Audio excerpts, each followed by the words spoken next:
Welcome to a beautiful Friday night here on the Isthmus, the capital city of Ultimate, Madison, Wisconsin. And Bree Stevens Field, just down the road from the square.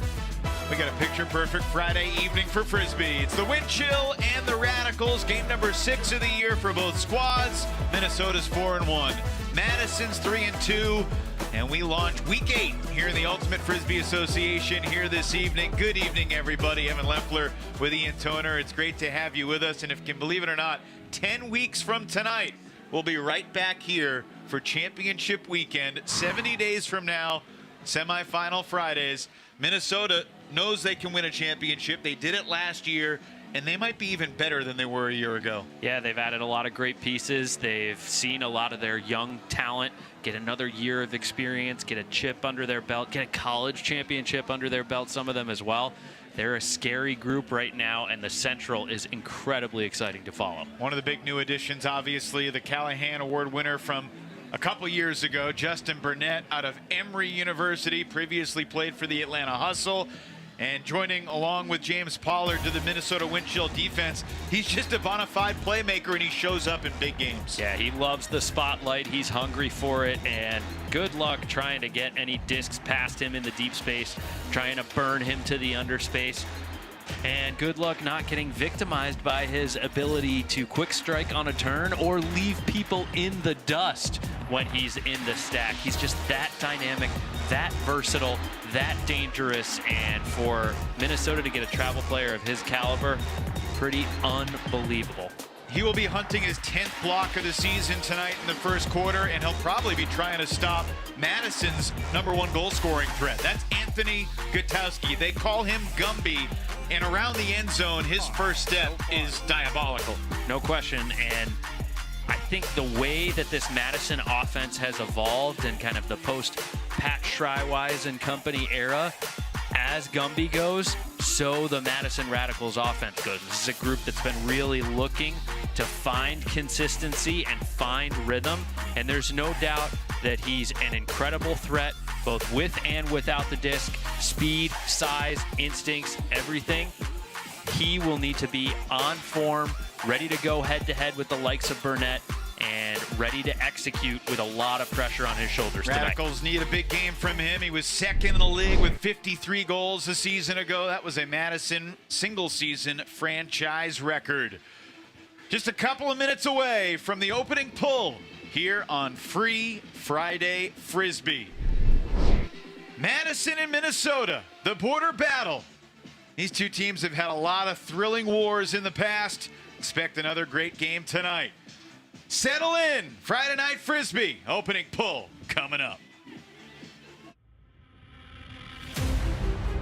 I need dogs. Understood. Yes, sir. This is the first chance we've had this kind of pressure in a long time. We wanted these rests. We wanted this challenge. Okay, it is hard.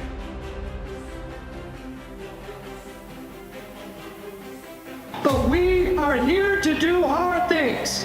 That is why we play these games. That's why we play at this level.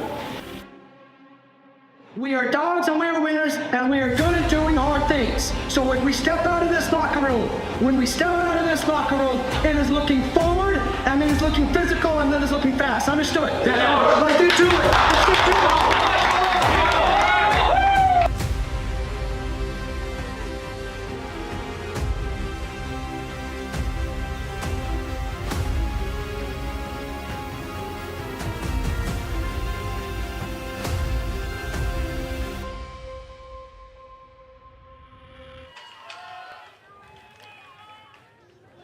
We are just underway here at Bree Stevens Field. Opening pull presented by Pabst Light, and after a centering pass to Will Brandt, it's an incompletion looking for Paul Krennick, and an immediate break opportunity for the Madison Radicals. Listen, Jacob Spiro's group knows how important it is for them to get off to a hot start, and this is about as nice a gift as they could have asked for. Jake Spiro sprinting down the sideline. He takes a timeout. Has to be the quickest timeout I can ever remember in a UFA game. Just 32 seconds gone by. But Spiro was telling us how one of the changes of being the head coach means he needs to haul his you-know-what down the line to get the attention of the referee, and he was able to do it there. And now the offensive coordinator, Ben Gagne-Maynard, will orchestrate something here for Kai Marcus and the Radicals O-line. Huge opportunity here in the opening point after an unforced error from the wind chill, which has kind of been their bugaboo so far this season, Ian. Yeah, that O-line has still been working to find its rhythm and level of comfort, and just what a gift here for Madison. It's going to be on Kelson Alexander and company to see if they can take advantage of it. Alexander initiates, marked by Noah Hansen. Here's Kai DiLorenzo. Radicals are really high on Kai D. The veteran Alexander, Burnett suffocating Gutowski downfield. DiLorenzo snares it against Lacey. Yeah, he wanted that cut to continue to that far cone, but no one came to that spot when he caught the swing.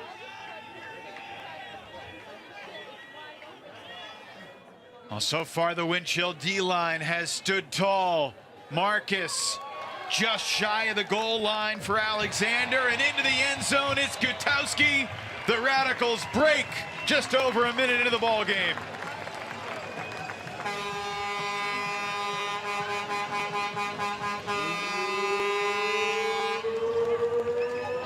Took a little patience, took a few extra throws, but the Radicals made the most of that opportunity, and we get another look at the turnover. I mean, I'm going to put that on Brandt a little bit too. Kind of an awkward blading throw, low and behind Krennic. I know he got a hand on it, but not the release. And here's Marcus just getting the hockey assist, flexing his creative ability there by stepping out with the ultra low release point and getting Alexander on the doorstep for the offhand finish. Sam Stark with the pull. It's a good one. Fielded by Savel Fernandez in the back of the end zone. And you talked about Will Brandt's mindset and relentlessness in the pregame show, Ian. But he's thrown 2 turnovers in the game's opening 2 minutes, in the Radicals unable to convert as Robert could not make the catch, perhaps thinking about his feet more than catching the Frisbee. That is, boy, we don't have elements influencing this game. These are just some weird mistakes in the first few points. And it was windy in warm-ups, but they say it usually settles down right around 7 o'clock here in Madison, and that's the case again tonight. Greg Cousins, veteran O-line players, back looking for Vinoka, and he's got the opening score for Minnesota.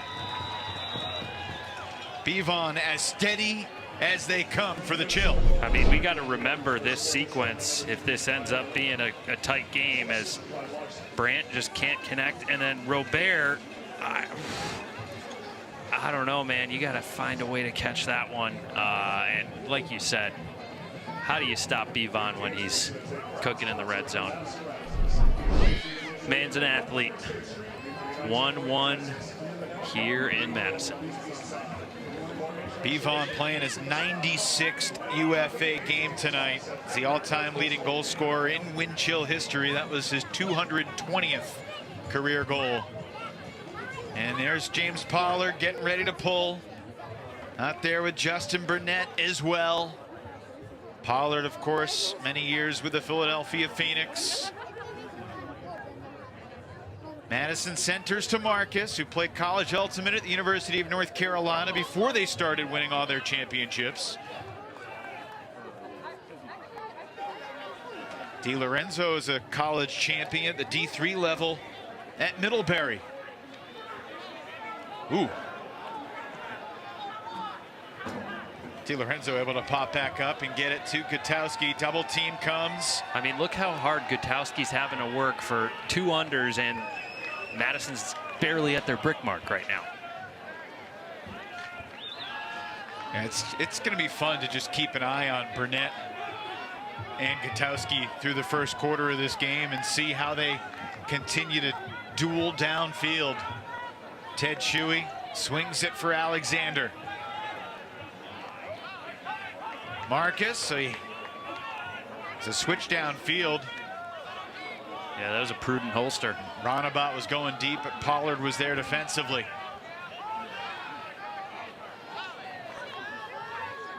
Burnett doubles off on Alexander, who calmly resets for DiLorenzo.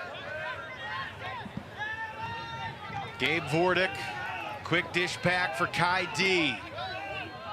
And looking in Marcus's direction, but it's Burnett with a poach block. And the first break opportunity for Minnesota. I thought Marcus got away with a small push-off at the front of the stack too, but doesn't matter because Burnett was hunting. Bergmeyer and DeClerc just working their way down the field. Now here's Pollard. Centers for Tristan Vandy Mortel. Minnesota on the march. Bergmeyer through the contact of the double team. Vandy Mortel looking for Dylan DeClerc in the end zone. Minnesota breaks. Really impressive to me how quickly Minnesota was able to march up the field on the counterattack. I mean, independent of that turnover, we look back at the previous point. This game should have been 2-0 Madison. And now we're at the point where this game is back on serve and the wind chill are up 2-1. We got a ton of game left to go, but those are the type of opportunities that Madison can't let slip through their fingertips, and they got to mount a little more resistance after the turnover. That was just too easy for this counterattack from the wind chill. No doubt. Dylan DeClerc has scored a lot of goals for a lot of Minnesota breaks through his time. Became the wind chill's all-time blocks leader last week. Something he was excited about, passing his longtime teammate Jimmy Kittleson. So we talked about O-Prime and how important that was going to be tonight. Noah Chunmoy sending Jake Carrico. He's got him, and he's in. Now, if you're with us for the pregame show, we heard from Noah Chunmoy, who grew up here in Madison and has played for several other teams in this league in recent years. This is his first year as a Radical, and he has been perhaps the most important addition in 2025 for the Rads. I mean, what a treat for the fans right there as Carrico goes full speed into the end zone and tumbles to the turf right in front of that fan section. I mean, just can't get enough of the atmosphere here at Breeze Stevens. This is such an unbelievable crowd. Keys to victory tonight, Ian. We talk about consistency and O-Prime. O-Prime being the line that takes the field on offense after your team just got broken, like what we just saw with Madison. Yeah, and Noah Chunmoy finishing that off for the Radicals. How do those O-Prime units respond? Do they wilt in the face of pressure, or do they rise to the occasion and get the job done? That's going to be something to monitor. And we also talked about a key being consistency. The O-lines for both of these groups have struggled to find a rhythm or identity. And we also have struggled to see Madison play a full 4 quarters. So both of these teams want to find a way to do that. Gordon Larson to Colin Berry for the wind chill hold. It was Will Brandt's cross-field shot that opened everything up. That's the kind of vision we were talking about in the pregame show that Brandt has, and the space he's able to unlock on the field.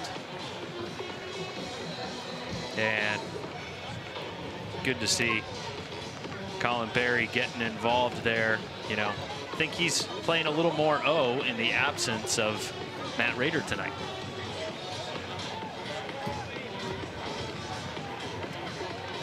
Yeah, no Matt Rader for the wind chill tonight.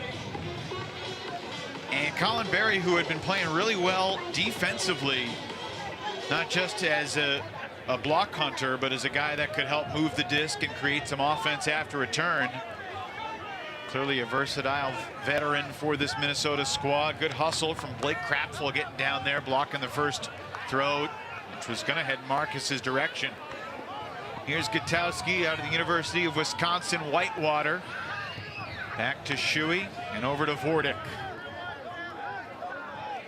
Last week for 2.5 quarters, Ian, the Madison offense was pretty darn steady against Chicago. And we talked to Jake Spiro, the coach of Madison, and he said, look, our offense did enough to win that game. He said it was the defense that did not have their normal productive day. I think Chicago's offense had a lot to do with that as well. Yeah, that was an entertaining game to watch and somewhat indicative of the level that the Union can reach when a lot of their pieces are there. Second break opportunity here for the Wind Chill. Looking for Grindy on the swing. And an errant throw from Madison's Jack Nelson. May not be the best time, but happy birthday to Jack Nelson as he celebrates his 28th here tonight. Vandy Mortel has been a quarterback of this Wind Chill D-line. He was phenomenal at championship weekend last year in a bobble from Burnett, but he hangs on. A whistle and a Minnesota timeout with a stall count rising on Burnett. And that's the type of turnover. Look, you could call it unforced. You could also give the Wind Chill defense credit and say they played really good suffocating defense downfield, and Madison had to take a lot of short throws and didn't have a ton of options. But that's the type of turnover the Madison O-line cannot afford against a championship caliber team like this. Yeah, and it's also the type of turnover that the Minnesota Wind Chill defense is designed and schematically orchestrated to produce, right? They like having those big aggressive marks that force more throws out wide and challenge players to complete throws outside of the middle of the field and just flatten the angles that everybody can attack. A couple of good shots of some experienced, savvy assistant coaches. We saw Tim DeBile, who for a long time was the head coach here in Madison. He's now helping to lead the D-line, and Max Longchamp. You know, Ben Feldman loves to give Max a ton of credit for all the strategic success Minnesota has created. Double team comes on Brandt.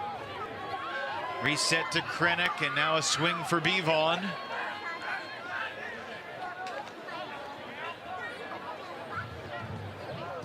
Gainer for Savell Fernandez. And that's a block on the doorstep. Yeah, I didn't see the separation there warranting pulling the trigger there. I know Paul Krennic is a fast guy and a good target, but Mitchell McCarthy was right there with him. Read the play well. This is a Madison O-point. We've already had one timeout. We're still in the first quarter. Does Jake Spiro want to use his second timeout? That is unbelievable stuff from Bevon. You could tell the Madison receiver just kind of stopped running through. Fatigue was present, but Bevon wasn't giving up. Third turn of the point, though, goes back to Madison as Robert gets his hand in the passing lane.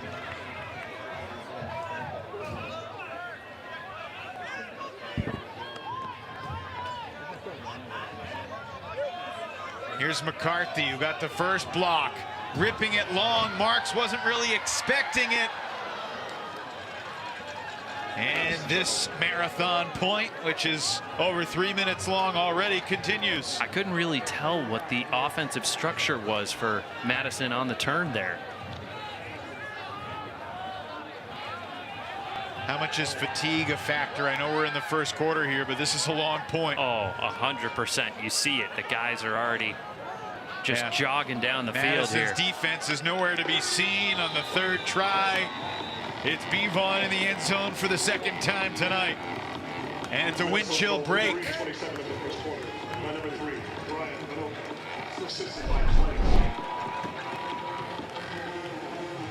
I mean, that was a gift right there. And then Liebforth just not fully running through and attacking the disc. Easy for us to say up here in the booth after we haven't been sprinting back and forth, but that's kind of one of those fundamental things of Ultimate. No matter what level you're playing at, like, run through with both hands and attack as far out in front as you can. Klain to Vinoka for the score. It's been a familiar combination in Wind Chill history. Josh Klain currently 8th all-time in UFA history in assists, and yikes, that was nearly another careless turn. Shuey keeps it alive and gains yards downfield to Kelly, and then Marcus launches a moon ball. Vordic being chased by a crowd. It's a battle in the end zone, and it's bopped up in the air and smacked to the ground by DeClercq. It looked like it went off. Oh, Huck the other way, looking for Lacey, and it's Kai DiLorenzo there, and that's incomplete.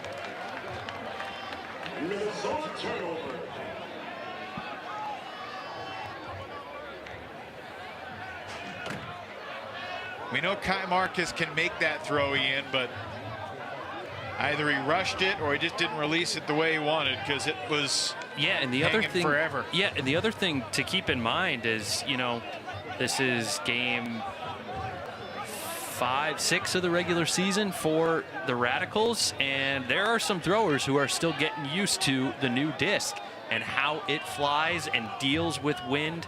I know we mentioned that there weren't a ton of atmospheric conditions, but when you're hucking in the direction that Marcus was hucking, that far end zone on the left side of your screen does become a little bit tricky with some wind tunnels coming in off the far corner. Marcus double team, gets it back to Shuey. And here's Vordic. Under 2 minutes to play in the first. Again, if you joined us late, Radicals began the game with a break and really should have had a second straight break. They could have been up 2-0 after pulling to start the game. Crossfield floater finds Shuey.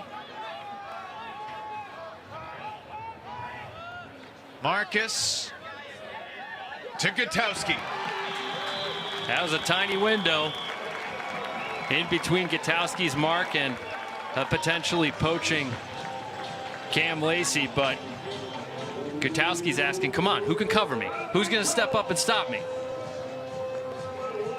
He scored 2 of the 3 Madison goals. Another topsy-turvy point. Yeah, I thought this went off Vordic's hands first. He's right there, he's all alone, and he just doinked it. I see the contact from Suflo, but that was after he had already doinked it. Do you see anything differently? No, I saw it the same way you did. So Gutowski now with his 20th and 22nd, 23rd goals of the season. Radicals back within 1. Klain initiates from the pylon and gets it to Brandt in his own end zone.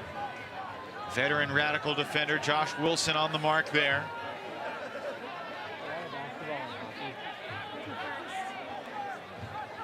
Here's Savel Fernandez. And we were talking before the game with Ben Feldman about end of quarter situations. A little miscommunication there. Deep shot going for Barry, and he stumbled, but he makes the catch. He's not in.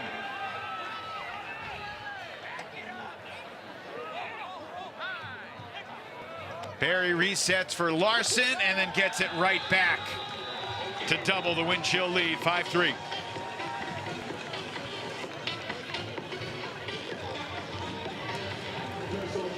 So this Madison defense earlier on in the point had done a really good job of kind of suffocating and forcing and collapsing the wind chill attack, but Greg Cousins, the one who threw the huck there was a miscommunication, a kind of unspoken switch that didn't get completed between 2 Madison defenders, and that opened up the skinny inside flat lane to Cousins, and when he caught that disc, he had absolutely no mark on him. You give anybody all the time and space in the world, that's the ideal recipe for setting them up for success on a nice deep shot. Wind chill now 1 for 2 on their hucks. James Pollard, maybe the biggest guy on the wind chill D-line for this end of quarter situation. A fantastic pull, which has become the norm for this Minnesota squad, whether it's Pollard or Lacey or whoever. Less than 30 seconds for Madison's offense. Radicals trailing by 2. Madison will receive to start the second quarter.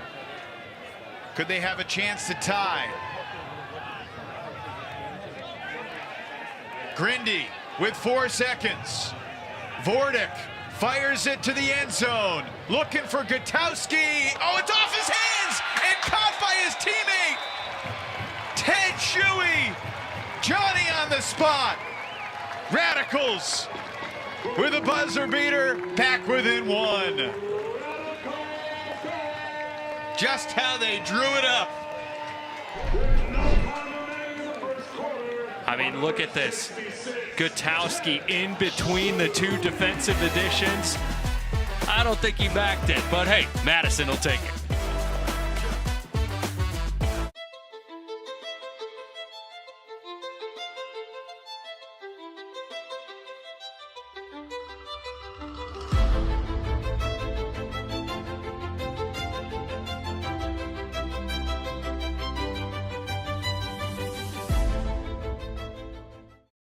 Wild finish to the first quarter. Ted Shuey off the deflection from Anthony Gutowski. And the Radicals get back within 1, and they'll receive to start the second here at Breese Stevens Field, where every Radicals game is a festival. I mean, it's just an awesome atmosphere here on this Friday night, as it always is for Madison home games here on the Isthmus. Always excited when get to come here for Friday Night Frisbee, game of the week, championship weekend. This is one of the best atmospheres in the entire association, and hat tip to Tim DeBile, the rest of the ownership group, and all they've done to really build up the community around these games. So, look, to compete with a championship team like Minnesota, it helps to get a little lucky. And the end of that first quarter goes Madison's way. They have the disc here. Can they back it up and hold and tie this game up and prevent the O-Prime line from having to come onto the field? They're going to start from the brick because the pull sailed out the back. Split stack here from the Madison offense to start.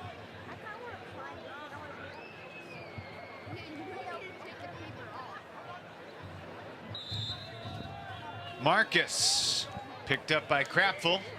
It's Gutowski guarded by Hansen. No Justin Burnett on the field for this particular D point.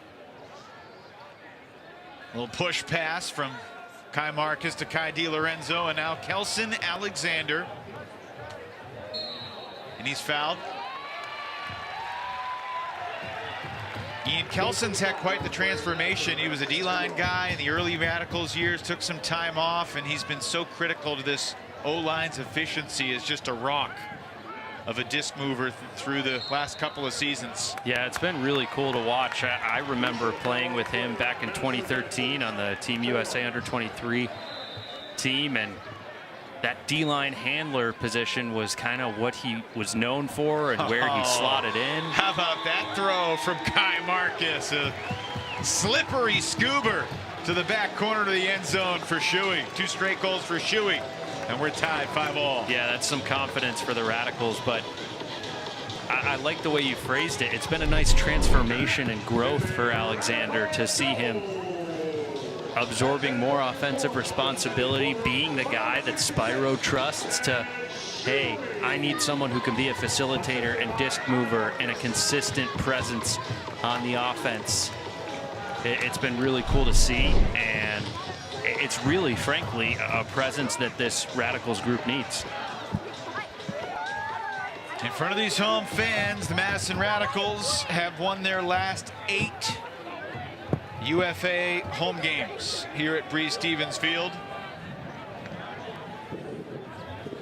They're trying to snap Minnesota's long road winning streak here tonight. The Wind Chill have won their last 11 games outside of the Twin Cities.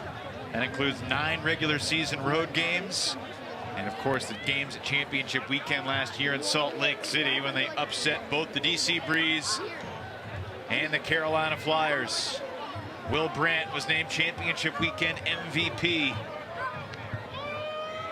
Here's Klein, veteran handler, working with Brandt into the red zone. Vanoka gets free.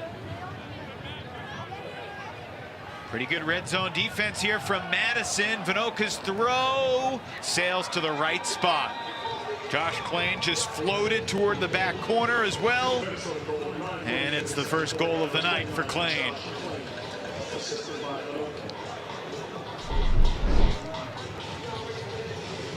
It still looks like this wind chill offense is kind of struggling in transition, right? You know, they've got their scripted off the centering pole. This is what we're going to do. A strike cut from the handler.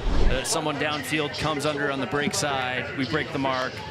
And then when they get in the red zone, they're just having trouble finding their shape. It looks like there's a little confusion over, okay, are you going to initiate? Am I going to initiate?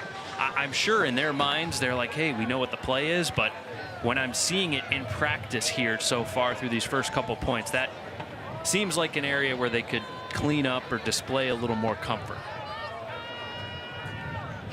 First time tonight, Minnesota pulls it to the sideline and forces Madison to face the double team immediately. That's a nice job by Shuey to get it out of trouble with the stall count rising.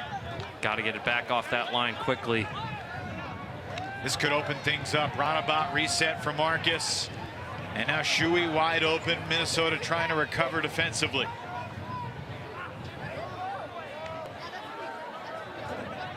How is that missed pick call right there? Cam Lacey got kind of run through the stack and no call went up. Shuey around the foot block attempt from DeClerc.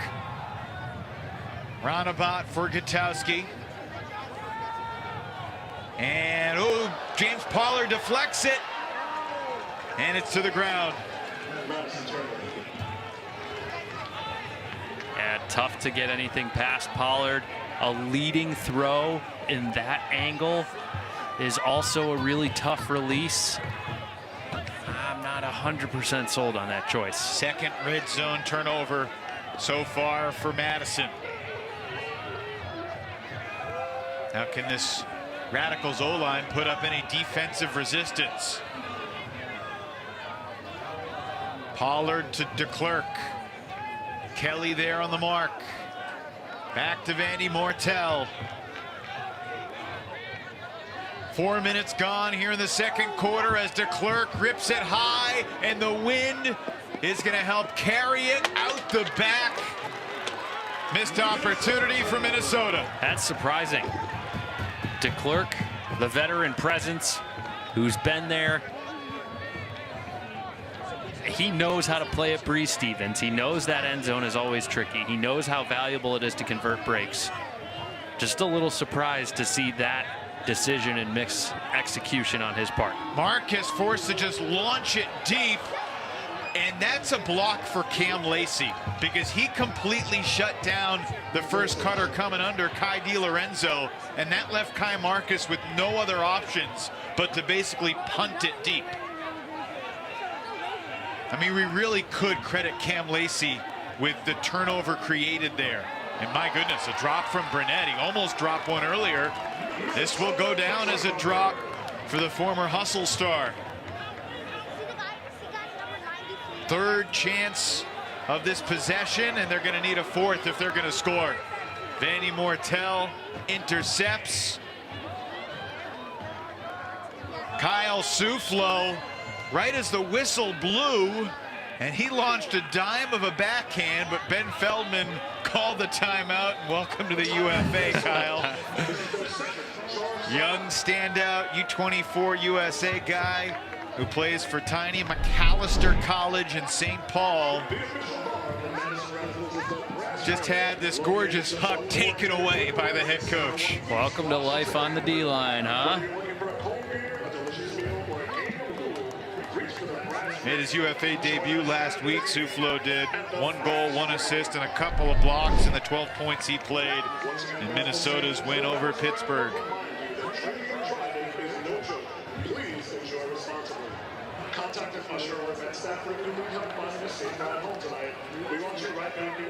This point began, Ian, with 9:48 on the second quarter clock. So over 3 minutes have elapsed. We've seen 5 turnovers so far. Here's the third break chance of the point for the wind chill. Brandt, Savell Fernandez, and Klein, with Vinoka, Krennic, Larson, and Cousins. And wow, Brandt just threw it to nobody. And this is basically a gift for the Radicals. That's unbelievable for that to happen out of a timeout. 6-all. Third turn of the night for Brandt. We need to see this replay and try to figure out how this happened. So there's the Pollard block earlier in the point. Here's DeClercq. There's no doubt that Krappel had separation, but the execution just wasn't there. And then Marcus absolutely has to punt it rather than turn it over near his own end zone. Burnett drops it. The swing for Alexander catches some wind. And Brandt is clearly expecting someone to come back into that space. I mean, that wasn't a high stall prayer to nobody. He clearly anticipated either his primary or a secondary reset to be filling that pattern. So that was a very circuitous hold for the Madison O-line. Yeah, you don't say. 6-all with just under 6.5 minutes to play in this first half. Vinoka double teamed, scoobers over it to a wide open Savell Fernandez.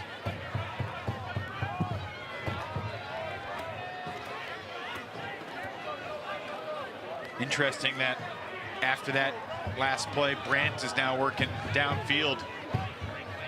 Other guys taking charge as the handlers. A touch for Larson.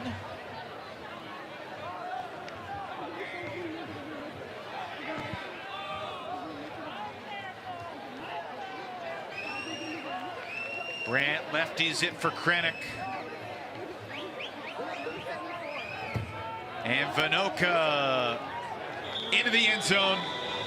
It's Gordon Larson.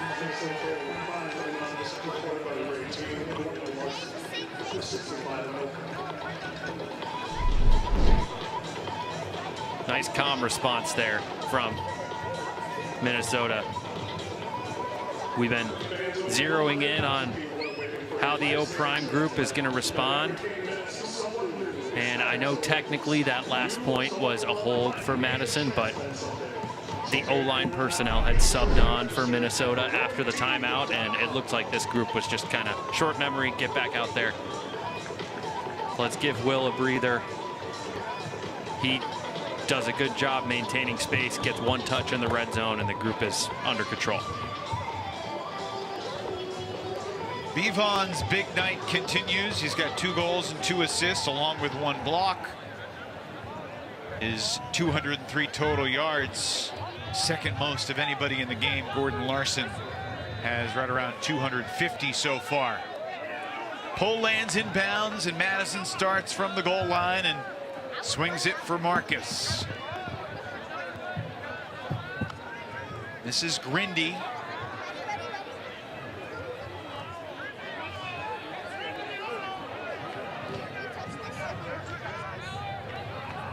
Kelly rips it.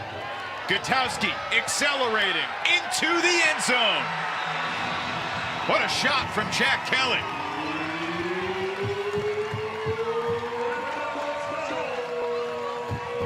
You can see what Gumby's saying. You can't guard me. You can't guard me. I mean, the more that Madison can set up offensive strings like this, I mean, this looks like a well-oiled machine.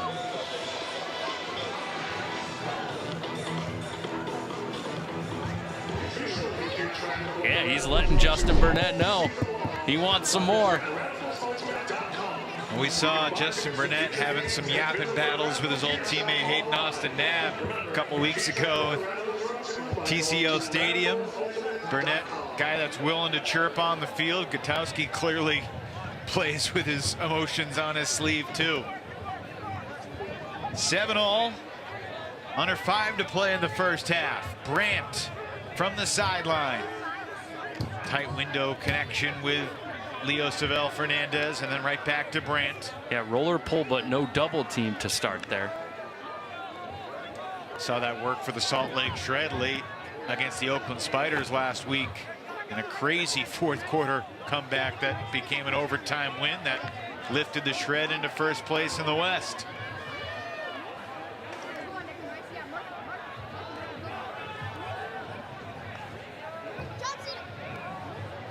Nice little high release for Larson, and then he floats it carelessly toward Klain, and it's Stark flying in for the interception. How about this pace from Madison on the counterattack too? Can they convert and take the lead for the first time since it was 1-0? Is Spyro gonna burn one here? They do have one left. He shouldn't have to with how things are cooking. Not in yet, but they're in now. And it's Mitchell McCarthy that gives the Radicals the 8-7 lead.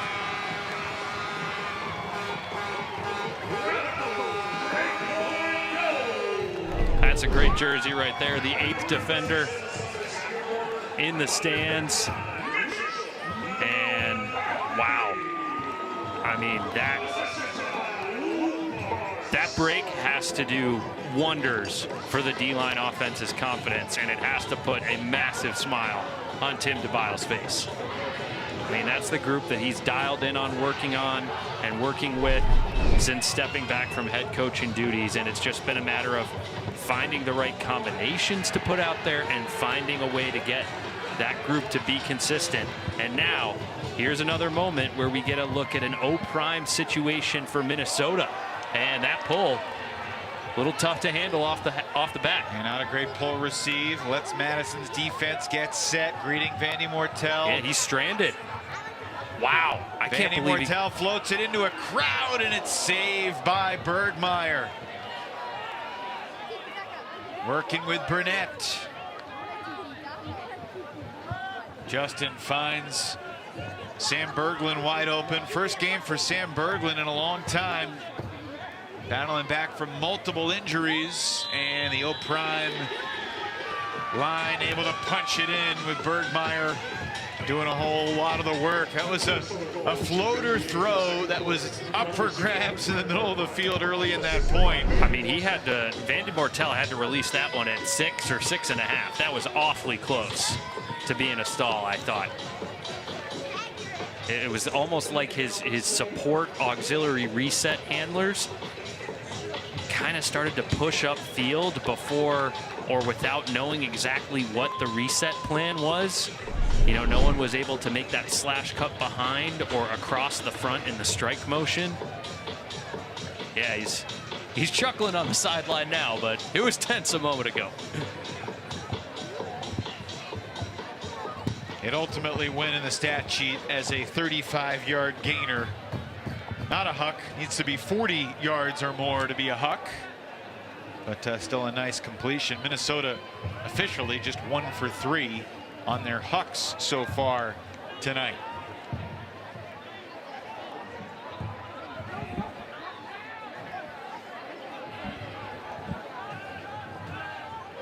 Radicals O-line has had its ups and downs. Can they find their groove as this game gets to the business end? That's not going to work. Ronabat, bad throw. Yeah, I was going to say, I don't think Hansen got a piece of that. I think that was just a turf, no? That's what it looked like. Minnesota's out of timeout, so this is going to be the Windchill D-line working. And a shot to the end zone to a wide open target. Blake Crackful has the wind chill break, and there are some wind chill fans that made the trip.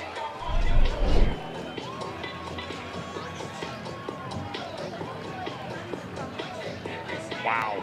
Welcome back, Sam Berglund, huh? Yeah. What a shot. Yeah, what a weapon for Ben Feldman, Max Longchamp, and Carlos Lopez to have. The journey for Berglund, he got hurt early last season with a wrist injury.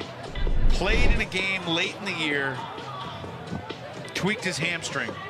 Was close to being ready for championship weekend, but he didn't play. He was there, but he didn't play. And then coming into the start of this season, right before the opener, he had an adductor ab strain. So it's been one thing after another for Berglund, but you know, Ben Feldman really feels that having him on the D-line with Vandy Mortel gives them more disc movers. And you can see it right there. I was going to say, Exhibit A, that cross-field rip. So we're under 2 minutes now. Radicals, oh goodness. Savel Fernandez just canceled the flick attempt, and we've got another great break opportunity for Bergmeyer in Minnesota. They've lost a few yards, but Bergmeyer blades it, which ends up working out. Bevon, another score. The hammer to the back corner. 10-8 wind chill. That's an O-prime situation that did not work out well for the Radicals.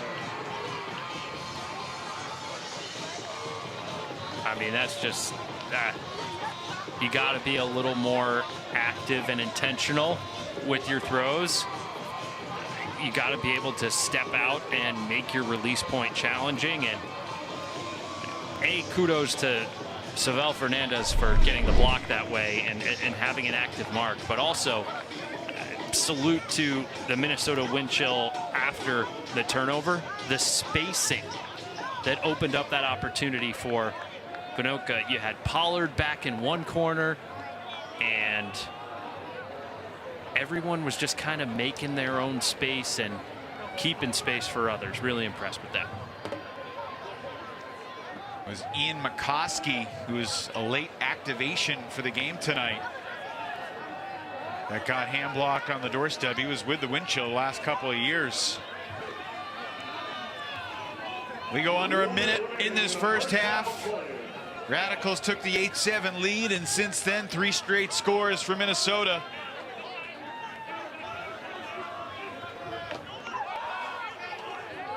Shuey has no one behind him, and Gutowski attacks the space toward the wind chill bench area. Vordick, and we get a whistle, and it's a pick. So this is going to stop the clock, and I think Jake Spiro's taking a timeout as well. Definitely saw the official signal a pick, but perhaps he was mistaken, because Spiro using a second timeout. This is an interesting situation, Ian, because if you're Madison, you definitely need to score, but you also would love to score with fewer than 5 seconds left if you can. Right.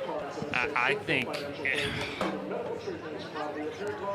if you had a more veteran-heavy, confident, experienced O-line, you might be trying to play that let's game the clock game.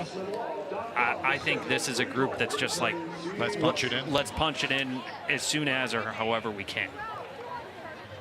I could be wrong. We couldn't hear the audio there, but that's my take.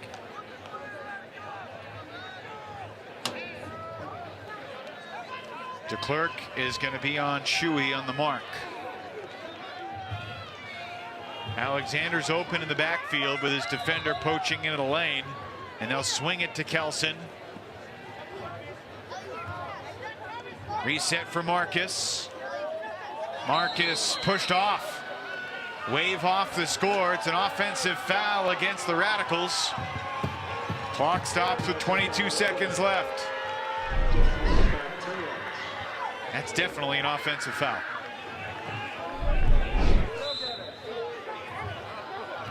Little taunt there.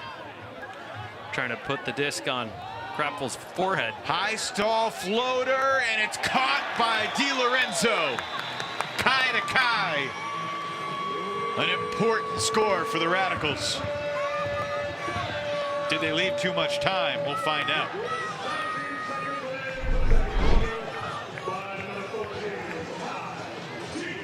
Wow.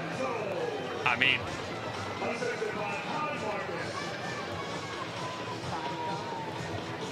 if you're Minnesota, you're happy that that's how Madison scored. Of course, you don't want your opponent to score, but hey, if that's what was required, he had to throw that at stall 6.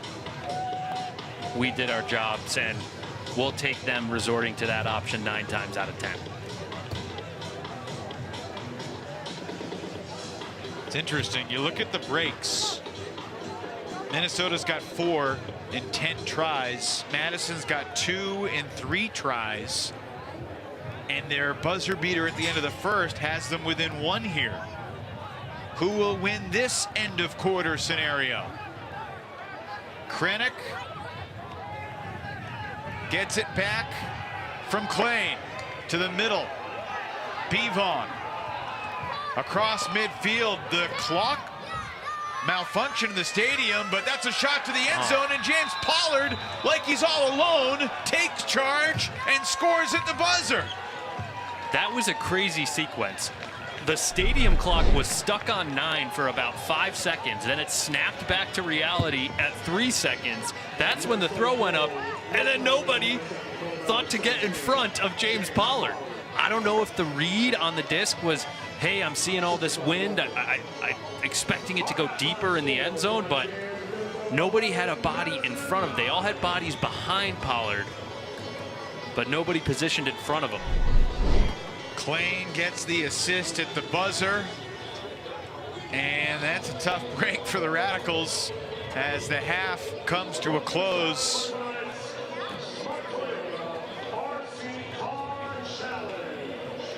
So clearly an interesting first half. Like, it wasn't a total disaster for the Radicals. There were things to like, and there were also some disastrous moments, both with the disc and defensively there at the end. I mean, this is kind of representative of what we've seen from this Radicals team this year. We've seen those, I guess, I don't know if I want to call them flashes of brilliance, but really nice moments, but we've also seen them leave key opportunities on the table and make things too easy for their opponents. Down in the field, our Grace Bulow standing by with wind chill captain Brian Vinoka. Bevon, incredible game so far from you, but your O-line is looking a little bit lackluster. Why do you think that is? Madison's doing a really good job. They're jumping into lanes when it's getting to about stall 4 or 5, and they're really peeling off hard. And for us, it's just trying to find the right spots and find the open guy. I think we're going to have to do a little bit better job of cutting through some of those poaches and brackets. And again, we'll probably try and come out in a little bit more spread look here in the second half. Do you think some of your players are still having trouble handling the new disc? I mean, this is like almost midway through the season for us. So I mean, I don't think there's anything new about the disc that's like really causing anybody any issues out there today.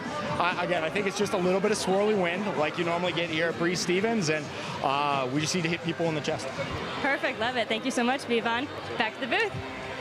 Great stuff, Grace. Thanks so much. Minnesota 11 scores and 9 turns in that first half. Madison had 9 scores and 11 turns. When we come back, we'll look ahead to the rest of the weekend in the UFA. Halftime with a wind chill by 2.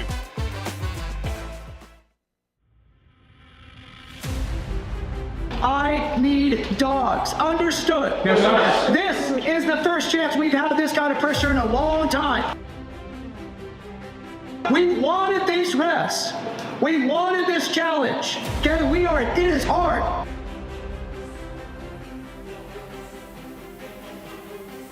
But we are here to do hard things.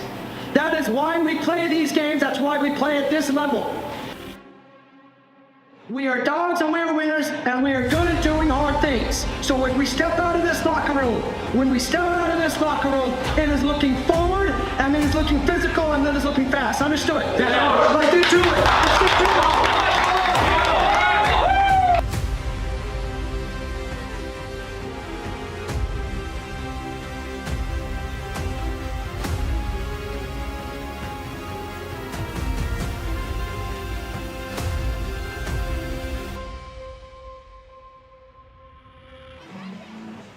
time here at Breeze Stevens Field with a wind chill leading 11-9. 4 breaks and 10 opportunities for the Chill. 2 breaks and 3 chances for Madison. And Minnesota, after a couple shaky possessions at the start, have settled in offensively. 7 of 10 of their O-line conversions. The Hucks are not working, but they have been grinding their way down the field and for the most part taking care of business in the red zone, 80%. They'd like to be a little bit better, but that's not too bad. 9 turnovers in the half for Minnesota, 11 for Madison. Right now we got Grace Bulow down on the field standing by with Madison handler Kai Marcus. Grace. Hi. Kai, you guys seem to panic a little bit in the red zone. Why is that? I think Minnesota's defense is really in our shorts, and we don't really play against that kind of defense. You know, Radicals have really smart, poachy defense, and so I think it takes us a while to get used to it. Just someone right on your back every time you're catching the disc. Okay.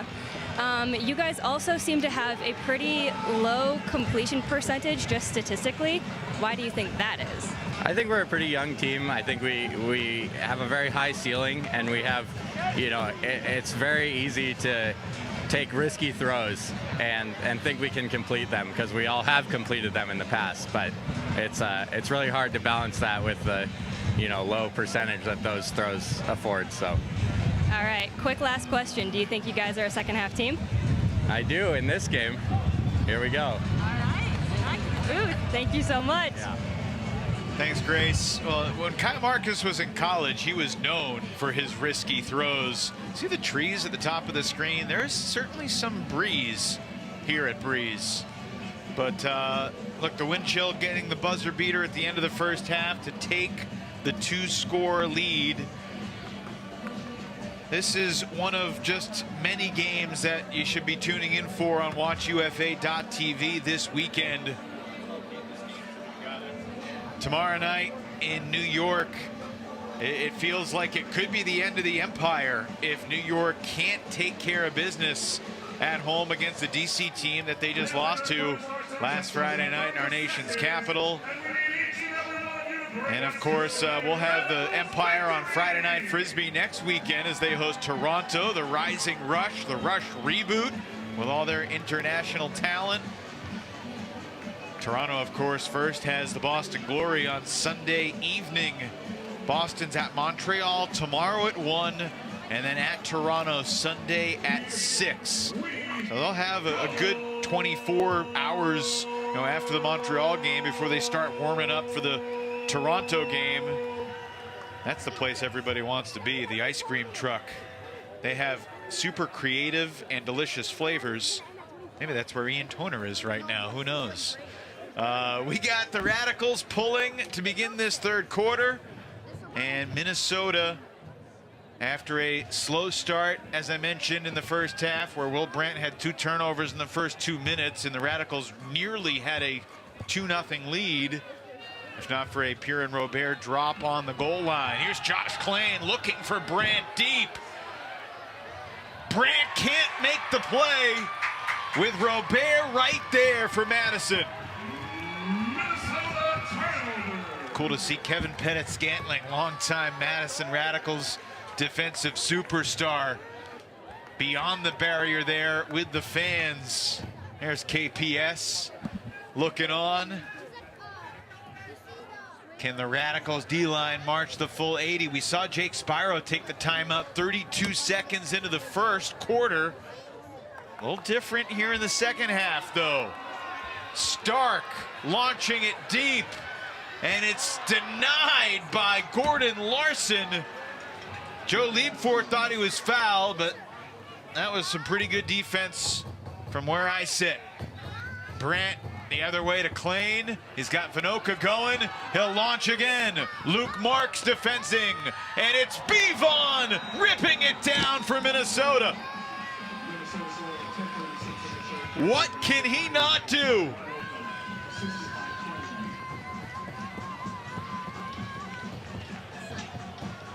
Vinoka, 35 years old, he'll be 36 in November, and he still might be the best conditioned athlete on his team.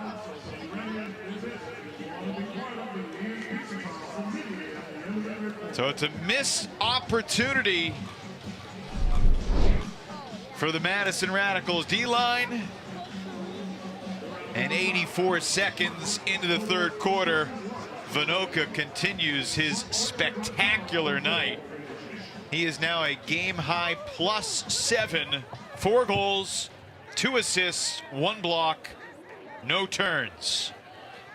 And Josh Klain, 1 deep shot to Brandt that did not work out. Another deep shot ripped down by Bivon. Justin Burnett flying underneath, but it's going to be a foul because Gutowski caught the disc and then Burnett knocked it out of his hands. And that'll cost Burnett 10 yards. This is Vordic. High throw pulled in by Kelly. Excuse me, that's Jack Nelson, not Jack Kelly. I apologize. I may have called him Jack Kelly earlier tonight. There was another Jack on the O-line who was Jack Kelly from Madison in very recent years. But Nelson, on his 28th birthday, gets it to Marcus, who shoots it for Gutowski. It's floating. Gutowski! Incomplete. Incredible acceleration even to get a hand on it.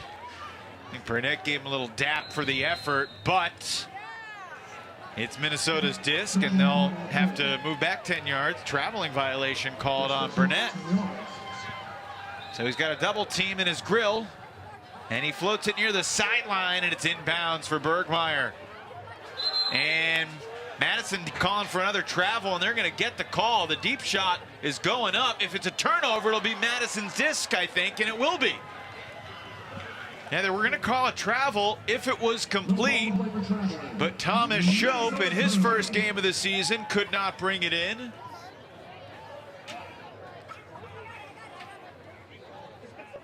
Thomas Shope, fresh off a college championship, capping his freshman year at Carleton. He's won a lot for a young guy, a UFA championship at 18 years old and then a college champion at 19. What's next? Nelson, back to Marcus.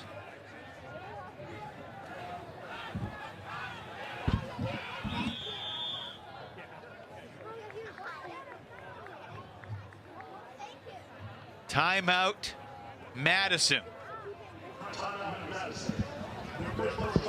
So this is a Radicals 0 point that started with 10:36 on the clock. And Jake Spiro burns the timeout pretty early in the half for the second straight half. And it's an important possession, Ian, with the Radicals down by 3 and goals not coming all that easily or smoothly for the O-line right now. I don't want to call it do or die, but it just feels like a critical juncture in this game. This is kind of like that tipping point moment where Minnesota could really step on the gas and separate and differentiate for good for the rest of the game, or Madison can find a way to fight back and keep this a legitimate contested match.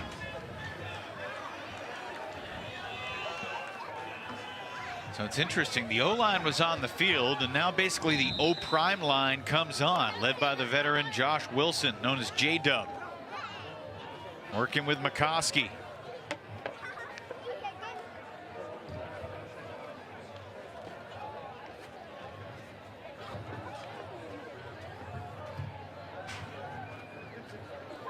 Chun Moy switches the angle for Carrico.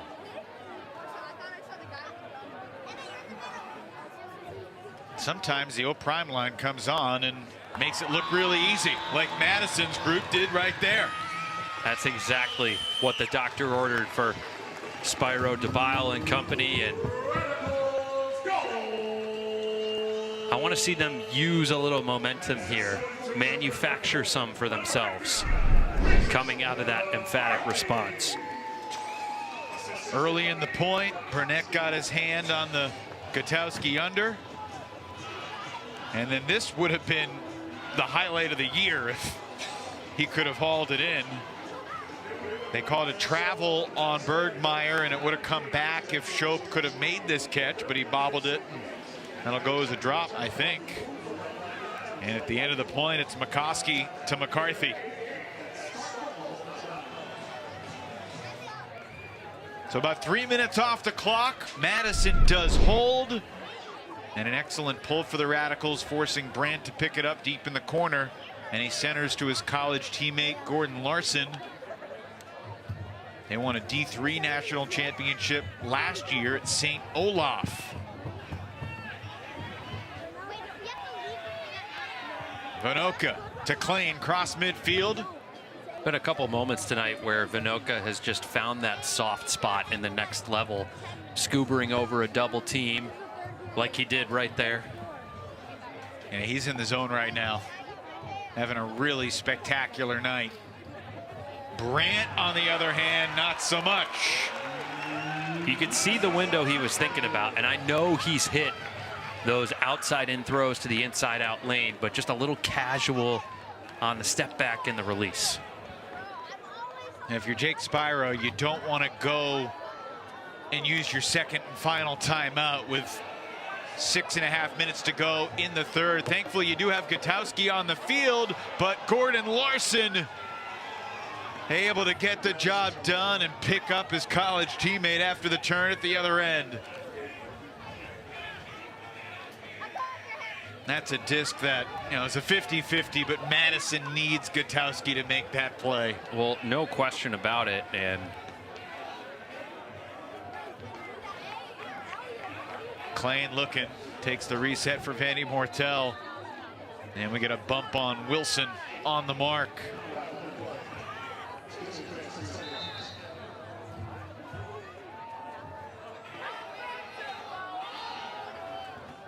Klein runs it down. It's been interesting to watch Josh Klein evolve as a player too, Ian. I mean, he was a bit of a gunslinger in the past, and Will Brandt does finish this possession with a goal. And we've seen Klein take some deep shots, but he has harnessed his decision-making for the better of the wind chill and has become a pretty darn solid possession handler who's capable of taking the deep shot. aging just like a fine wine, you might say. But in reality, I think that value really becomes more noticeable as we get another look at this unbelievable defensive effort from Larson, taking the disc away from Gutowski. I think Klein's value becomes even more noticeable in adverse conditions because, yes, you can certainly rely on him now at this age to make the smarter decision and not take as many risky shots, but he can also cut through the wind and the wet. Unlike many other throwers in this league, his power, his torque, his ability to still stretch the field when lots of other throwers are limited is something that's really special. Tonight, not necessarily testing the skill sets in that way, but we saw it at championship weekend last year. We saw it in the wet in the home games last year for Minnesota. You may think that Josh Klein's Frisbee journey started at Hopkins High School in the Twin Cities, where he was part of an undefeated team as a high school junior, but no, his Frisbee journey actually started in Wisconsin at summer camp in Webster, Wisconsin, and Grindy flubs it to the ground, and Burnett, I think he just gave it right back. Yeah, he did. That's a poor release from Burnett. He had Hansen, just did not put the air under it. So the teams trade quick turns on this important point for the Radicals offense, trailing 13-10. Vordick doubled by Burnett. Back to Shuey. And here's Alexander. Marcus working in the stack right now, trying to get free, struggling to do so. Pretty good downfield defense from Matt Johnson. Here's Nelson.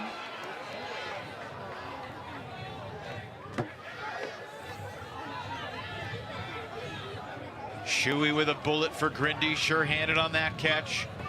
Marcus finally gets a touch, and Johnson stumbles, and Certainly some contact, but both guys play through it, and what a catch. Alexander just saved Kai's behind right there. Low laser, and he grabbed on a knee with one hand. Under 4 to play in the third. And a layout block in the backfield. Matthew Johnson has been hunting all point, and he gets the D on Alexander. Lacey picks up, floats it, looking for Bergmeyer, and it's snatched away by Kelson Alexander. Errant throw from Cameron Lacey. Minnesota's had a couple of chances to seize control tonight, and they haven't fully done it. They're leaving the door open, and Madison is shutting it on themselves. I loved the attempt. Timeout, Winchell. From Shuey to kind of implore his fellow teammates before that throw, that turn 2 throws later, pushing his hands down, saying, hey guys, let's take a breath, let's find our structure. But the group just unable to do it. It's surprising to me how many throwing errors we're seeing. I know there's a little bit of wind, but hey, it's not like these guys haven't played in that before. You just got to zip it into your target's chest. Well, if the Minnesota wind chill can prevail tonight, not only will they improve to 5-1 on the season and stay within 1 game of first place Chicago in the loss column, but for this wind chill franchise, which was founded back in 2014, tonight would be their 100th win in franchise history. They would be the 6th team in UFA history to reach 100 wins. I didn't prep you for this. Do you want to guess the other 5? Sure. The New York Empire. That's one.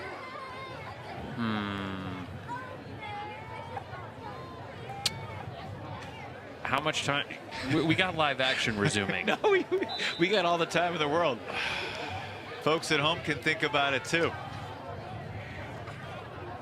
What other franchises have 100 wins? Okay, I'm going to think about this.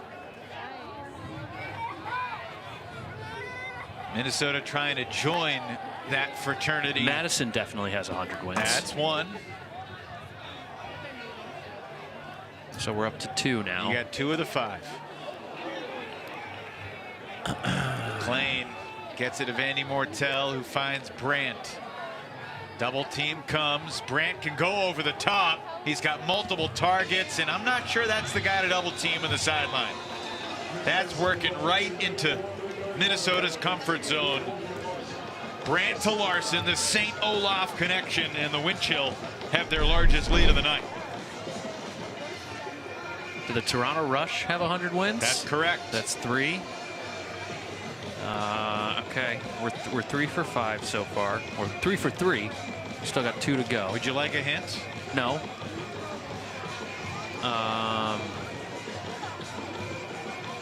Trying to think about if the Spiders franchise between San Jose and Oakland. I'm going to say the Spiders. That is incorrect.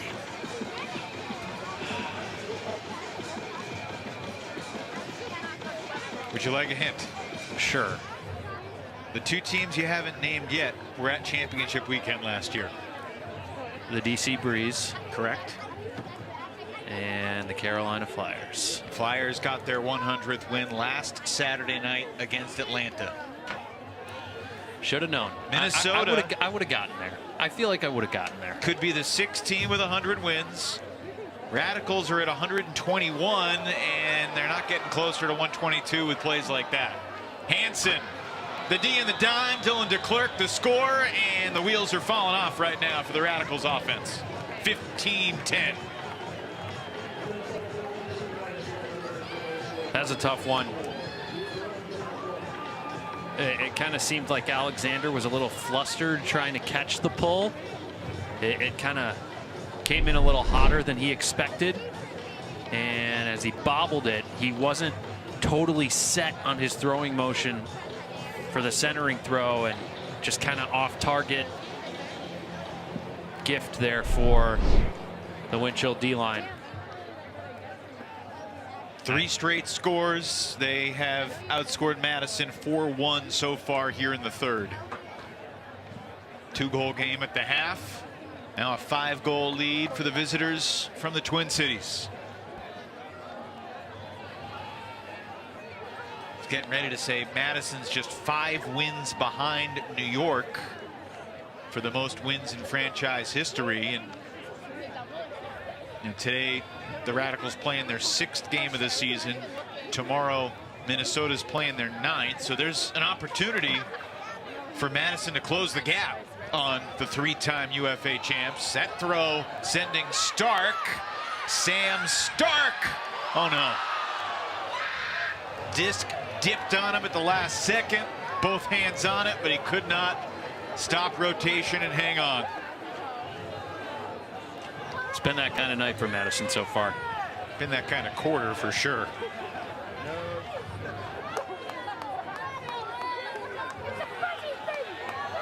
Deep shot ripped the other way by Berglund.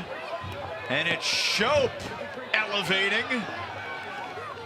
And then his throw to Cam Lacey for the wind chill score. Their 4th goal in a row. They've stretched the lead to 6.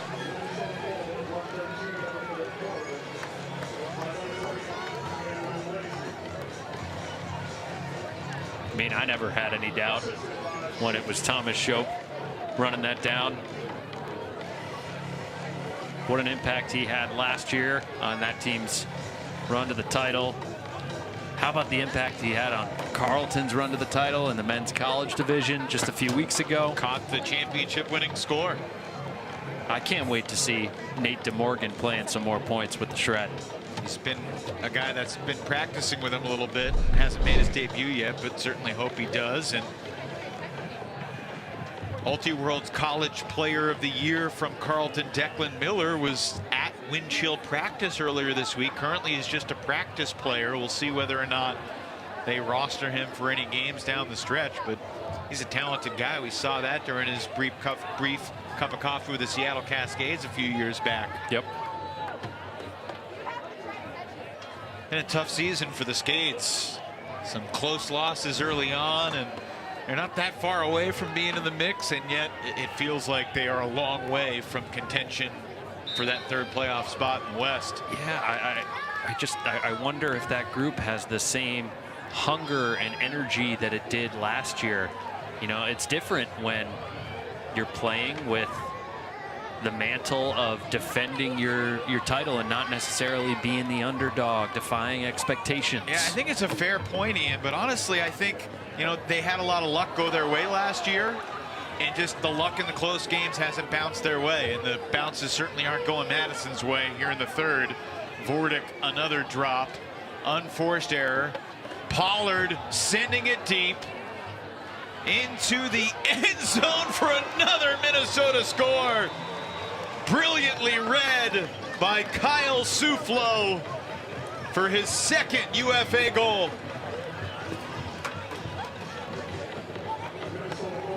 The onslaught continues.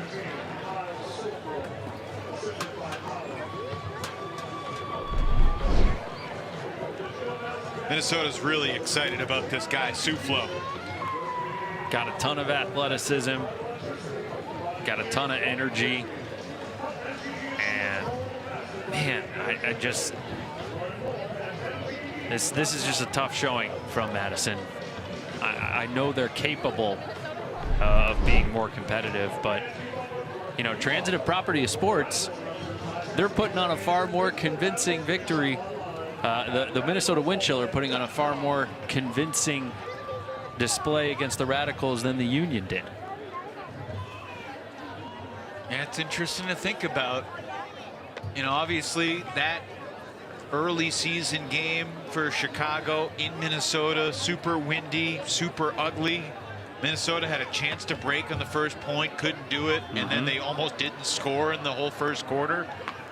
And they were down the whole game, but you know, they certainly showed against Atlanta that that was a clunker and that was not who they were.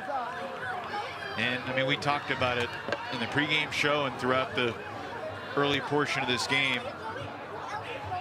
you know, Madison is a team that is always in danger of giving up these runs of breaks just because their offense has not been reliable and consistent. Wilson to the end zone, and Burnett's bid comes up empty, and the crowd goes wild. That snaps a long Minnesota run, and Pierre Robert has some friends in the stands. Snaps a 5-0 Minnesota run. First goal for the Madison Radicals since the 7:42 mark of the quarter. There are 5 seconds left. Burnett did get a fingertip on it. I thought he was going to get there. Yeah. I mean, this is a great practice opportunity for both teams. End a quarter. How do you defend it? How do you execute to try and convert it?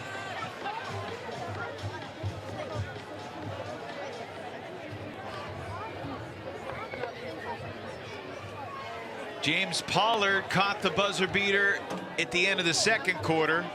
Pollard racing downfield right now. Josh Klain rips it as time expires. In the end zone, it's deflected and batted down by Kai DiLorenzo. But a dominant third period for Minnesota. They outscore Madison 6-2 in the third.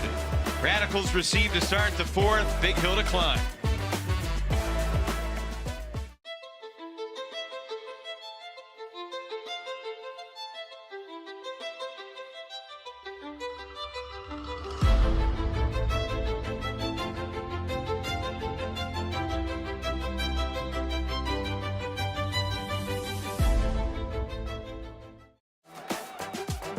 The Ultimate Frisbee Association is presented by Pabst Light, America's quality light beer. The UFA is also proud partners with Victory Insoles, engineered for peak performance, energy, and recovery. Truly, dedicated to enhancing lives through cannabis. And Two Town Cider House, high-quality ingredients, no shortcuts, bringing hard cider back to the people. What a night here in Madison. I mean, even though the Radicals struggled in that third quarter, you wouldn't know it from the enthusiasm of the crowd. It's an electric atmosphere, and they really do a tremendous job here at Breese Stevens Field. And this type of crowd, we expect this and more 10 weeks from tonight when championship weekend returns to the capital city of Ultimate. And Madison's got a lot of work to do if they're going to be representing the Central here on their home turf. There's interesting races, Ian, in all 4 divisions right now.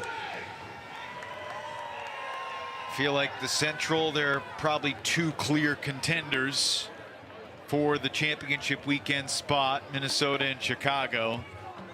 I think in every other division you could name at least 3 contenders. I'm with you.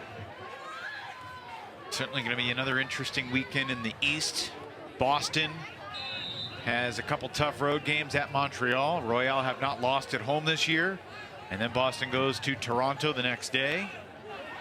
DC's at New York. DC currently in second place. So, I mean, that division is so close and so tight. And Chun Moy trying to make a one-handed grab, can't pull it in. Chun Moy, former member of the New York Empire, played a few points in the 2021 championship game. Berglund looks deep and unable to connect with Krapfel, who is sandwiched well by Madison's defenders, and Gutowski avoids the big contact with Johnson.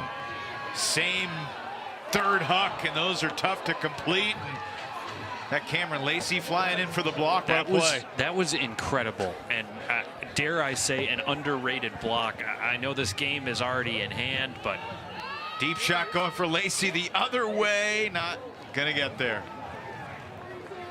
What are we doing, fellas? We just running wind sprints here at this point? Another opportunity for Madison on offense.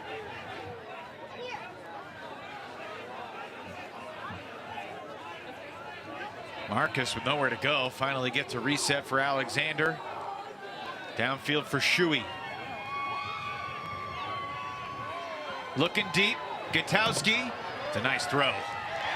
Shuey put it where only Gumby could get it. Radicals within 5 with 10 minutes to go. Gutowski sets that up by coming under on the break side. So we get a look earlier in the point. There's Chunmoy unable to bring that one in. The deep shot to Krapfel. Chunmoy doing a good job positioning himself on the backside there and maintaining his position. That is an unbelievable block there from Cam Lacey. Just unbelievable. From the diagonal opposite shoulder, making up ground, and there's a small window for him to get it, and Gutowski pulls Burnett under, sells that cut, takes off deep. Not a whole lot Burnett can do when you got a perfect throw leading Gutowski there. 4 goals for Gutowski, but not enough for the Radicals. As long as Minnesota can maintain possession and punch in some holes, they should be okay. But that is not what they're looking for. Berry with an unnecessary crossfield shot through the traffic. Put his hands on his head immediately. Carrico's got a couple guys going deep.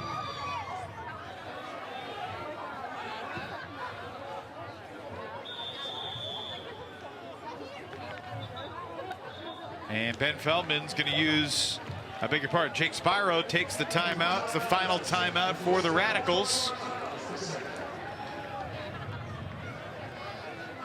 Win or lose, the Radicals players often congregate at a restaurant down the street from Bree Stevens Field called the Brass Ring. It has been the post-game spot for Madison for a long time.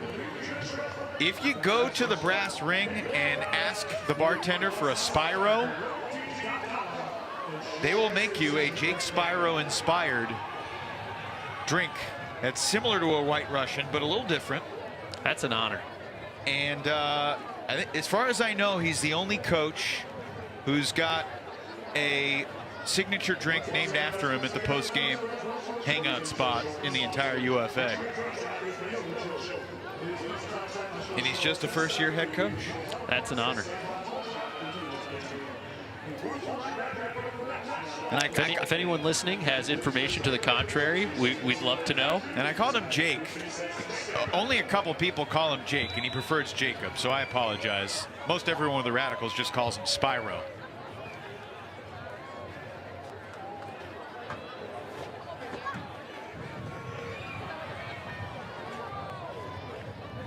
He wins a championship, and he'll become the dude. The dude abides. Oh, Evan, you're out of your element. It's a technical foul on Marcus.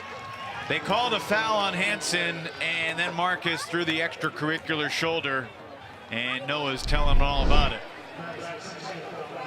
So there was a foul on Minnesota, and then a technical on Madison. One of the rule changes in the UFA this year, separating technical fouls from flagrant fouls. Flagrant fouls are unsportsmanlike plays that are physical contact, and technicals are more kind of after the play type stuff. You can get 2 technicals and be ejected, or 2 flagrants and be ejected. Theoretically, you could get 1 flagrant and 1 technical and stay in the game. I don't know how I feel about it, but that's what the rules committee decided. And I think it's reasonable. Yeah, I'm okay with viewing that as reasonable as well. A chance for Madison to get within 4 here. And Ian, you and I, well, there's that. Justin Burnett picks off the reset. Looking for Pollard, and Bergmeyer hooked the throw out of bounds. I was just going to say that we saw New York come back from 4 goals down with about 7 minutes to play in Boston. That's right. In shocking fashion on Friday Night Frisbee back in week 3. I would be very stunned to see that replicated here tonight, but you never know.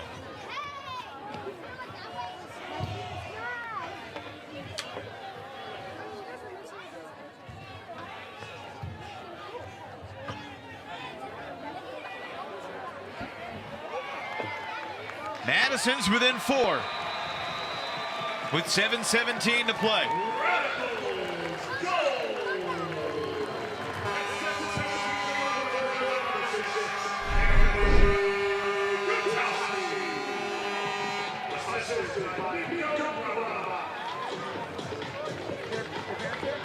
I mean, you see the frustration there from Pollard. He's like, hey man, I got acres of space, just put it somewhere in bounds where I can catch it.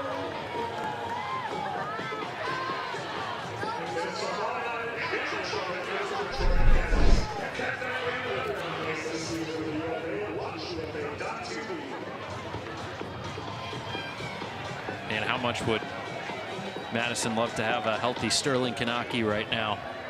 Get out there, get some blocks. Yeah, I saw Sterling. Oh, the pull misses everybody. Saw Sterling before the game. Saw Andrew Mechanix over there as well. Good to see Mesh. Radicals are planning to retire his number 2 jersey later this season. He was such a defensive Iron Man from the very beginning for this Radicals team. One of the real innovative defenders, implementing the Tim DeBile zone that, you know, took the UFA by storm in the early years. Brandt just across midfield. And all's well that ends well if the wind chill can hold here on this possession and kind of reassert themselves. If they don't, then it gets a little interesting. And that's a shot to the end zone that Vanny Mortel runs down. And switching Tristan onto the O-line here in the second half has helped them. On a night when Will Brandt wasn't having his best throwing game, Vanny Mortel has taken a little bit of the burden off Brandt's shoulders. And whatever role they put Tristan in, he seems to deliver. Yeah, I've loved his game going back to his college days at Grey Duck, and it's been really fun to watch him kind of grow and evolve and be really effective with the disc here in the UFA at the pro level. He was a college champion in 2016. Also a U24 USA gold medalist in 2018.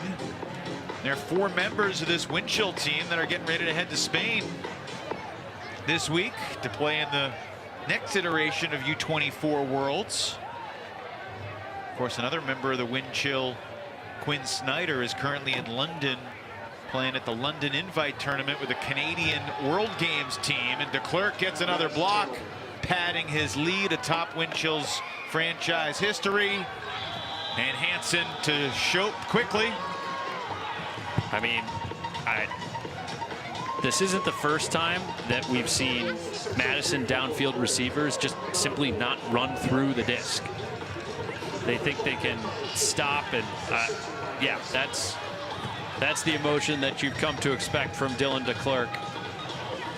And I mean, in championship weekend in front of the hometown fans is one thing, but this just goes to show you, regular season, big lead, fourth quarter, he still brings the intensity. He is, he's a gamer. No question every about sense of the word. No question about it. And I think that's going to be a point of emphasis for the Radicals O-line when they're watching film, trying to get ready for their next game. Obviously, they go to Detroit quickly this weekend, but quick turnaround against a Mechanix team. Wow. I mean, it's good hustle from Kraftful to get credit for the block. It looked like he was the intended target as Pierre and Robert broke off deep, and the throw from McCoskey came coming under. Yeah, Madison, they hope it's a get-right game tomorrow against the Mechanix, who've lost 88 of their last 89, dating back to April of 2017. They did snap the losing streak that was in the 80s last year. Hansen pushes off.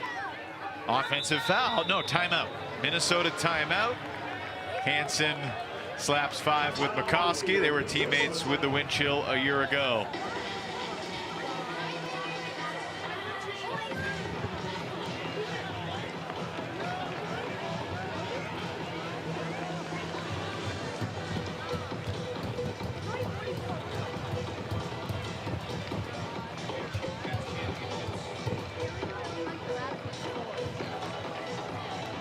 Minnesota has represented the Central at championship weekend each of the past 2 years. They got to play at home. In 2023, lost a heartbreaker. Last year, though, a different story. As Bevon held the disc as time expired, they shocked the DC Breeze. They shocked the Carolina Flyers. They shocked the ultimate Frisbee world in Salt Lake City to win the 2024 title. Of course, the Madison Radicals know what that feels like. Colin Camp and Pat Schreiwise and Kevin Brown and everyone on that 2016 team, or 2018 team right here at Breese-Stevens Field. That was a special weekend. Again, 10 weeks from tonight, this iconic venue will host championship weekend for the 4th time. Dallas won it all here in 2016, their undefeated inaugural season. Then the Radicals got them back in the finals in 2018.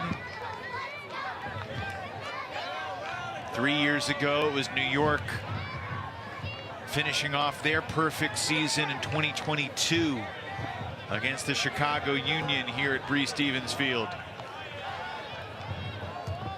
Some of the league's greatest games have unfolded right here in Madison.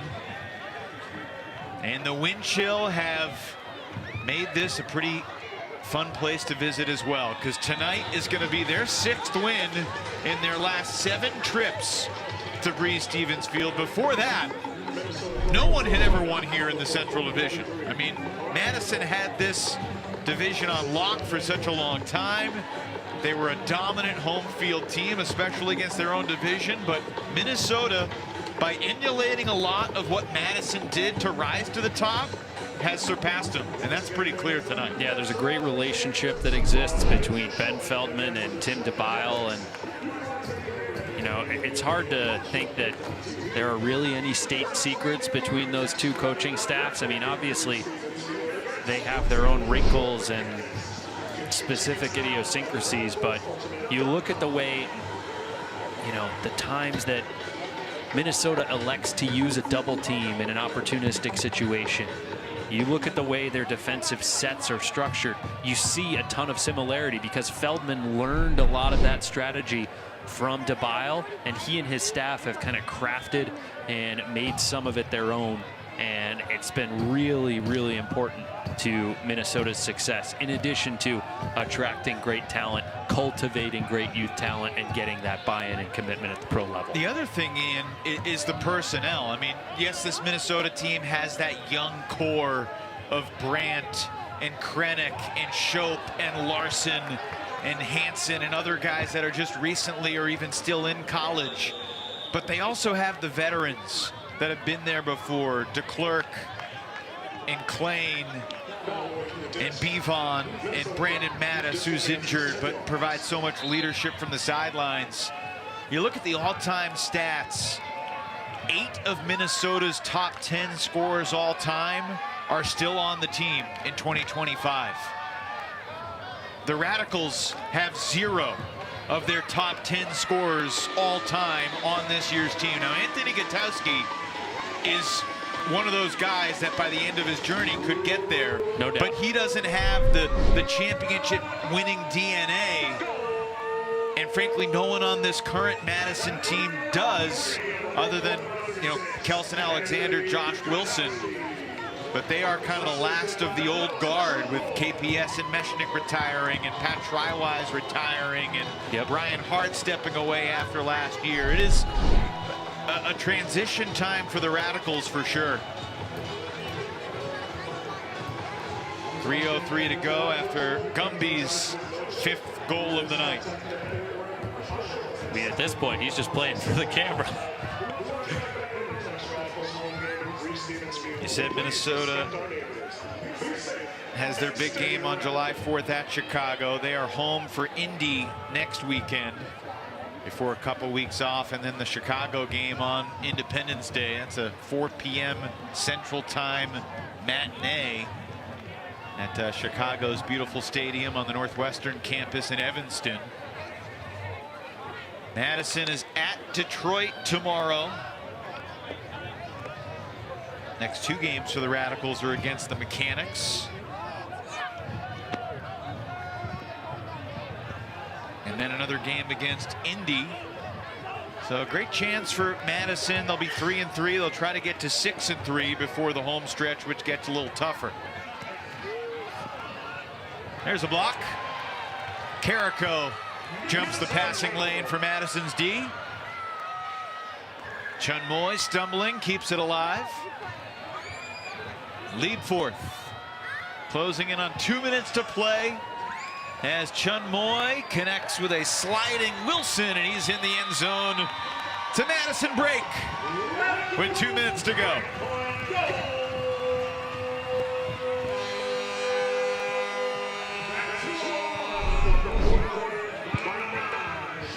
Well, not the first time tonight that there's been a clean strike cut that another Radicals defender has been able to poach off and block. And I don't say that to put that on Klain. Just something I noticed, and a little something for the crowd to get excited about on an otherwise disappointing second half. Reminder, tomorrow 7 o'clock exclusively on watchufa.tv. Get your subscription in order if you still need to do so, because you don't want to miss the Breeze and the Empire meeting for the second week in a row after their showdown on Friday Night Frisbee last week. And next Friday night we'll be back in New York for the Rush and the Empire. I am really excited to see that new look Rush team in person for the first time. And you know, Arvids Karklins and Tom Zabeltines from Latvia and Tom Blasman from the Netherlands. And there's a nice hammer, and it's gonna fall right into a sliding Dylan DeClerc's breadbasket. How about that shot?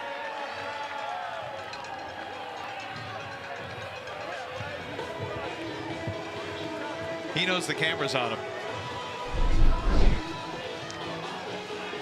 I mean, great shot there from Berglund. And if anything, yelling and booing, which is what the crowd was doing, is just going to fire up DeClerc even more. I mean, I don't know what more he can do when they're up by 6 with 90 seconds left, but I don't want to anger that guy. 21st goal of the night for Minnesota compared to their 20 turnovers. It has not been the cleanest of games. Winchell just 4 of 13s according to the official stats on their hucks. 4 of 13 on their hucks. But Madison, the 25 turns, and just the careless ones early in possessions were the backbreakers. And Minnesota's D-line deserves a lot of credit for the pressure they've provided, but Madison has also had plenty of gifts. Good pressure there. I think he pulled it. Yeah, that might be a souvenir. Is it going to be caught in the stands? Oh, it might have been a strip in the crowd.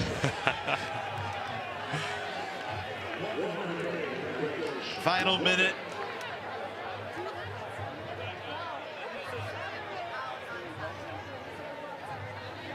Minnesota's going to improve to 5-1 this season. They're going to improve to 6-1 in their last 7 here at Breese-Stevens Field.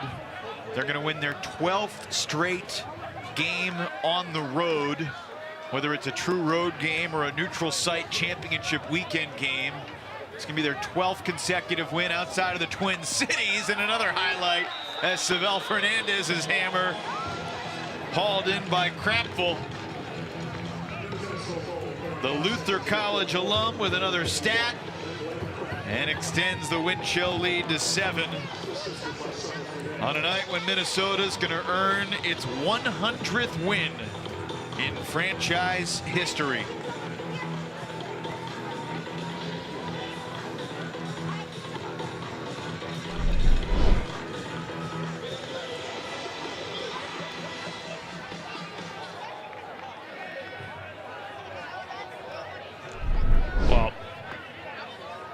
kind of hinted at this earlier, but if we had any question, it feels like the Central Division is really a race between Minnesota and Chicago. This was a big opportunity tonight for Madison to reposition themselves and show that last week's close matchup, holy cow, a lot of physicality there from J-Dub. I think we just got an integrity rule. Minnesota defender said no foul, and we play on. Looking for Chun Moy. Past Hansen. Well, just to finish the thought. Please. You know, tonight was an opportunity for Madison to prove that that close game against Chicago wasn't really a fluke, wasn't an outlier, but tonight's performance kind of raises more questions for me than gives convincing answers about what this team can do. And hey, you get to the playoffs, you never know. You never know, but looking at what we're seeing tonight, this isn't putting their best foot forward. What'd you learn tonight about the Minnesota wind chill? You know, this is kind of boring, but I don't know that I learned anything about them. This was a Minnesota wind chill victory, right? It wasn't the prettiest game. It wasn't the cleanest victory. They found a way to turn up the pressure, squeeze the clamps a little bit, and in so doing, they were able to find separation through the strength of their defense. We still saw some instances where their offense needed a little more consistency. Here's the final throw. Pollard going for the jump, and he was boxed out by Sam Stark, and Luke Marks bats it away, and hopefully he didn't hurt himself. And that's how tonight's game concludes. Final score, Minnesota 22, Madison 16. And the Minnesota wind chill join the Empire, the Radicals, the Rush, the Flyers, and the Breeze as the 6th team in UFA history to earn their 100th franchise victory. Of that group, the DC Breeze, the only one that has not yet won a championship. Something I'm sure they love to be reminded of regularly. See what they got tomorrow at New York. It was a close game at the half, and then it really unraveled for Madison in the third. And Minnesota piled on the brakes. They finished with 11 on the night compared to Madison's 4. Yeah, I think so much about what could have been for Madison tonight. I think about how they could have started this game up 2-0. How they were so close starting the second quarter, even going into half, and they just kind of undid themselves, in addition to Minnesota converting and applying pressure. But so much of that third quarter was also, and other parts of this game was Minnesota undoing themselves, giving the disc away, and not converting on the opportunities they had. Dylan DeClerc finishes a game-high plus, or I should say Brian Vinoka finishes a game-high +8 with 5 goals, 2 assists, and 1 block. But our Pabst Light post-game conversation is going to go with Dylan DeClerc. He had 3 goals and 1 block for the Minnesota wind chill D-line. That produced 11 breaks on the night. Dylan DeClerc is standing by with Grace. Dylan, that game didn't start off too hot for you guys. What mindset shift did you have that made it turn around so much in your favor? Yeah, it was a little bit of mindset and a little bit about just like starting to play good offense and stop turning the disc over. Like it was a lot less about mindset and a lot more about execution. Like we're a better team than we played in the first half, and I think we showed it in a lot of the second half, but we still got a long ways to go and a lot to improve. So, what's it like playing here at Breeze Stevens? It's fun. We don't lose here. It's like a second home. So our fans travel. It's nice and close, and we've had a lot of good games. There's a lot of fans that bring a lot of energy, but we usually walk away with the win, and that's a lot of fun. So, you guys are currently second in the division standings, right behind Chicago. Do you have anything to say to that? Are you excited for your game against Chicago in the next 2 weeks? What are your thoughts? Yeah, I mean, it's 4th of July, and I promise there's going to be some fireworks. So Chicago's a good team, and we think we're a pretty good team as well. So. Well said. Do you want to kick off the weekend with the Pabst Light can opener? Oh my gosh! All right, don't drink it. Back to the booth. Thanks, Bella. Thank you, Grace. Yeah, that Chicago-Minnesota game 3 weeks from today, 4th of July. I like what Dylan said. There will be fireworks in that one. I like that too. I also like his awareness and understanding exactly where he's at, knowing this team has a lot to improve. For Grace Buelow and Ian Toner, I'm Evan Lepler saying good night from Bree Stevens Field. Radicals win it. Windshield win it, 22-16 Minnesota. Now has won 6 of their last 7 at Breeze. And they are 5-1 in 2025. Have a good weekend, everybody. We'll see you next week in New York.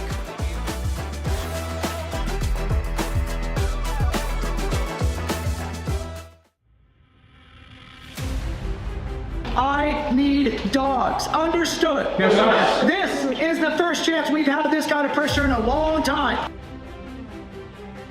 We wanted these rests. We wanted this challenge. Okay, it is hard.